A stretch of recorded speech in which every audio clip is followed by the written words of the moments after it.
before I headed out today, I got precipitation notice. There is some precipitation out there around us. Some of it's rain, some of it's freezing rain, but it's there. Nothing heavy or anything. So it's currently 1 whole degree above zero, but that's the key. It's above freezing. It's helping everything melt, and hoping the sidewalks will be a little better today.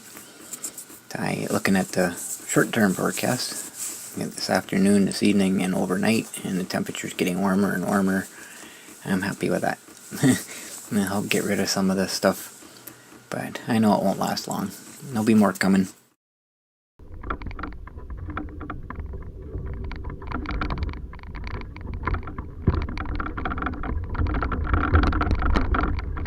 As I head out, you can see there's not much difference with the driveway, but the sidewalk has a huge change.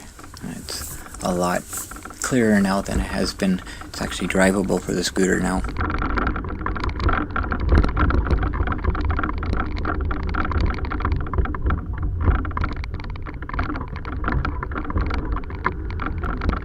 So here's something kind of interesting. I had to stop at the bank today, and while I was there I decided to ask them a question. The monster being what it is, I kind of have to have a backup scooter just in case. It gets used more often than the monster, it seems. But the S950 is it's getting old.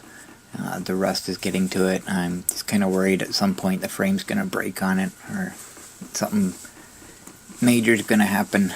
As so far up to this point I've been lucky that way, but I need something a little bit better. So what I was thinking of doing was, once I get a little more of the monster's loan paid off, I want to see if I can refinance it and get myself a new backup scooter, something a little bit nicer than the S950, something with nicer suspension basically. And it doesn't have to be anything special. I just want a softer suspension. But I want something that's new, and something that's going to be reliable like the S950. So I inquired about this, and just to find out, what the procedures, because I've never done anything like that before with any of my other loans. So she says, well, let's take a look. So she takes me in the room, starts tappity on the keyboard, and I found out I can't refinance my loan because I have too much credit. That is something I've never heard of before. That's kind of interesting. So I know when they're looking at a loan initially, I know that if you have credit, that credit is automatically a debt, because there's nothing saying you can't go out tomorrow and spend all that credit and all of a sudden owe all this money. So any credit that you have is considered a debt when they're looking at giving you a bank loan. So I never in my life has credit actually been a deterrent to doing anything that I wanted to do. So I thought that was kind of interesting.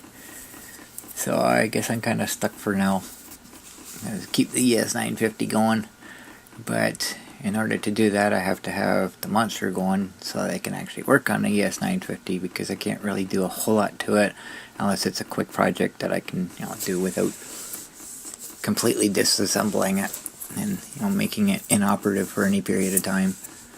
So I just thought that was kind of interesting. Even though the sidewalks are in so much better condition than they were the last couple of days, there's still some sticky spots. And this one's a pretty easy one, I can just go around it. But up ahead where there's a snowbank on each side, a little more difficult to do that. Like right here, for example.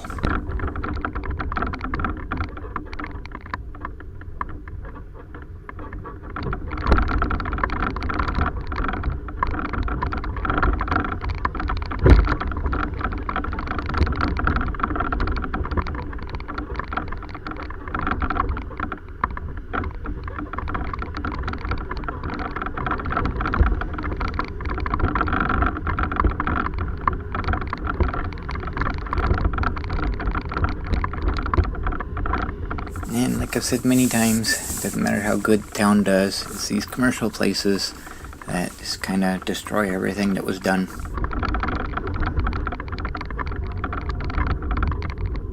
This part here is just all from the snowplow and clearing the roads off, and it all gets thrown over. But even though the sidewalk plow had gone through here, you know, with the amount of melting that we'd had, you can see just how much is still left here. So I'm actually kind of surprised I got through here yesterday at all.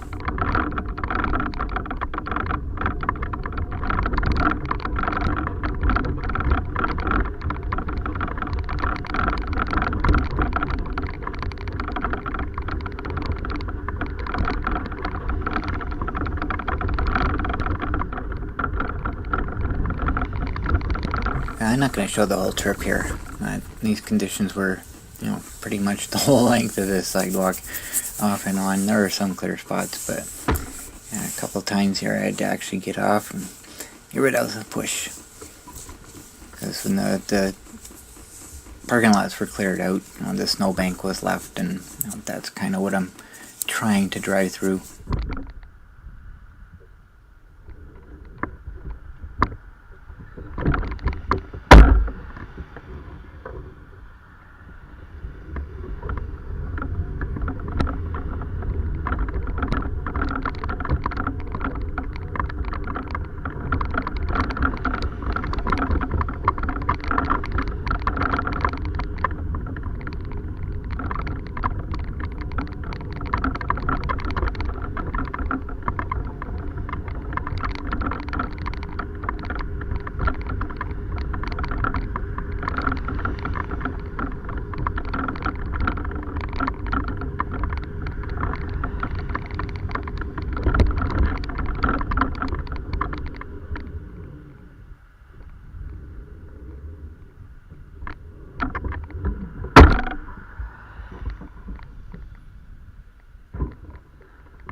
And when I got out on the highway, heading out to Walmart, I was actually surprised.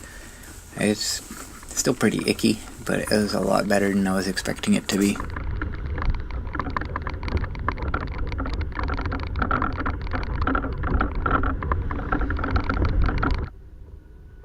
So this is kind of interesting. A while ago, my paper shredder quit working on me, and I don't... anything with financial information, name and address, stuff like that on it, I don't just throw in the recycling. I shred it, and I haven't been able to do that for a little while because of it quit working.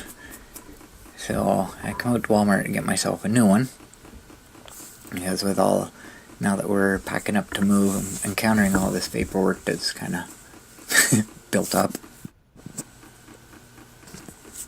and I need to deal with it.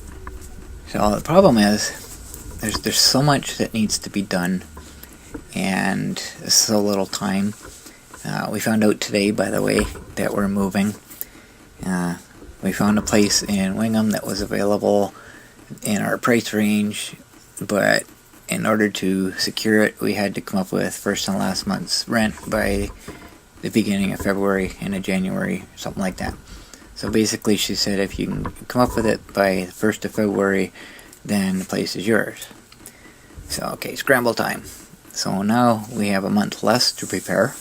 So everything that has to be done is now, you know, kind of put on the front burner, I guess you could say. So the little side projects are all kind of off in the distance now. They gotta wait. So the priority is getting everything packed up. So anyways, came out to Walmart to get this new shredder so I can take care of that paperwork. And the funny thing is, here we are a year later, and the shredder is in my bedroom here, buried under the boxes somewhere, not even open. So it just got to the point where there just wasn't time to deal with it. So everything just kind of got packed into boxes, and I'll deal with it after we move. And, well, to be honest, I don't even know where those boxes of paper are at this very moment. I hate moving. I absolutely hate it. But it's just kind of funny. Come out here and get myself a new scanner, and I never even used it. But I will eventually. It's not like I wasted my money or anything. Okay, I'm going to pause the video here for a second. In this day and age, anybody will sue anybody for anything. Yeah, if you look over at the customer service area, you notice the C is missing. So it just kind of makes me wonder if Walmart got sued for somebody getting hit by a falling plastic C. Yeah, it really wouldn't surprise me. A giant mess on the way for Southern Ontario Friday. If your side street or sidewalk looks like this, look out. It all goes to slush Thursday and then ice for Friday. What's the setup? Well, it gets warm. Snowbanks start to melt. All of the snow that's around goes to slush. So everything, essentially, your world becomes a giant slushy on Thursday. But wouldn't you know it, we're going to freeze that all up on Friday because of a cold front coming through. And, you know, normally we can get through a period of rain and then it gets colder, but the problem with this setup is that it drops the temperature so quickly, and we have precipitation falling along the front. So we get rain Friday morning, some freezing rain, ice pellets and snow. Not a lot Friday afternoon, but enough that with those cold winds coming in from the north, everything becomes icy. Even some treated road surfaces, even major roads, may start to become icy as we head through into Friday afternoon. So what can you do about it? Well, make sure that any slush is cleared off the driveway steps, throw some salt down, and then just be very careful Friday afternoon, evening, because everything becomes icy, and then we have potentially a major snowstorm Friday night. I wonder if he's looked out the window. So this forecast is for tomorrow. Excuse me, it's supposed to be rainy tomorrow. It's already pretty slushy out there, so and no, the sidewalks will be cleared off finally 100%, I hope anyways, but everything else, my driveway will probably be a mess, so try to get that cleaned up as best I can and see what happens from there. So I'm gonna end the video here. The next video I can't add on to this one because it's about 45 minutes in length. It's all kind of one take, and kind of detailing the move, where we're going to, and kind of reminisce a little bit about this area. So that's got to be its video all on its own. So I'll leave you with a little bit of time lapse from our overnight rain tonight, and I guess I'll see you in the next video. Thanks for watching.